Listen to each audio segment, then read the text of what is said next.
সাহিত্যর অনেক দিনের ইচ্ছে ছিল, তার ইচ্ছে দিদিভাই ওর বাসায় এসে 2 দিন বেড়াবে। যেই কথা সেই কাজ, ইচ্ছে এসেছিল ওর বাসায় 2 দিন বেড়ানোর জন্য। কিসের পড়া কিসের কি, সারাক্ষণ শুধু খেলা আর খেলা।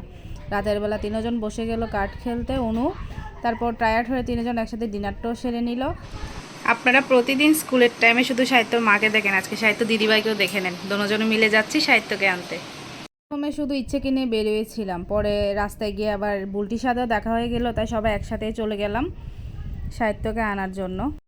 সাহিত্যর করা নির্দেশ ছিল আজকে অবশ্যই স্কুলের গেটের ভিতরে গিয়ে ওকে রিসিভ করতে হবে, কারণ প্রতিদিন আমি গেটের বাইরে দাঁড়িয়ে থাকি, সে ভিতর থেকে বেরোয় আসে।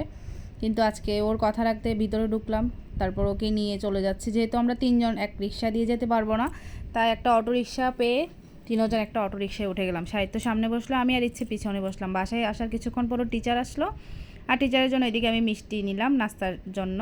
তারপর দুপুরে আবারও 3 জন খেলতে খেলতে একসাথেই বসে গেল লাঞ্চ করার জন্য।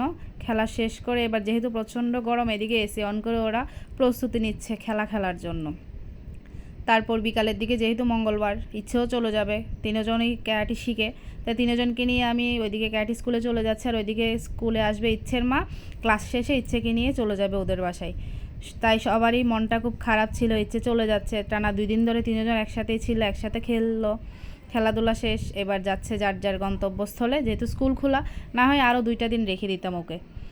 আমি গিয়ে দেখি তখনও হোয়াইট বেল্টের ক্লাস চলছিল। আমি যাওয়ার পর ওদের ক্লাস শুরু হলো, আর এদিকে 2টা পাকনা বুড়ি দুষ্টুমি করছিল দাঁড়িয়ে দাঁড়িয়ে। আর কথা আছে না, অবাগা যেদিকে যায় নদীর পানি শুকিয়ে যায়। এতদিন ফুলকির ক্যান্টিনে গার্জিয়ানদেরকে বসতে দিয়েছিল, আজকে গরমটাও বেশি পড়েছে, আর আজকেই মানা করে দিয়েছে গার্জিয়ানরা যেন ক্যান্টিনে গিয়ে না বসে। তাই বাইরেই দাঁড়িয়েছিলাম, আর দাঁড়িয়ে যেহেতু ছিলাম তাই চিন্তা করলাম আপনাদের সাথে একটু শেয়ার করি ওদের ক্লাসের কিছু ভিডিও। প্রতিদিন তো আর শেয়ার করতে পারি না। এইদিকে ক্লাস চলছিল, আর এক পাশে বসে আমি আর ঈশাদি মিলে গল্প করছিলাম। 2 দিন ওরা কি কি করেছে না করেছে ওদের কথা নিয়ে আমরা দুজন গল্প করছিলাম। আর এইদিকে দেখেন পণ্ডিতগুলো কী করছে।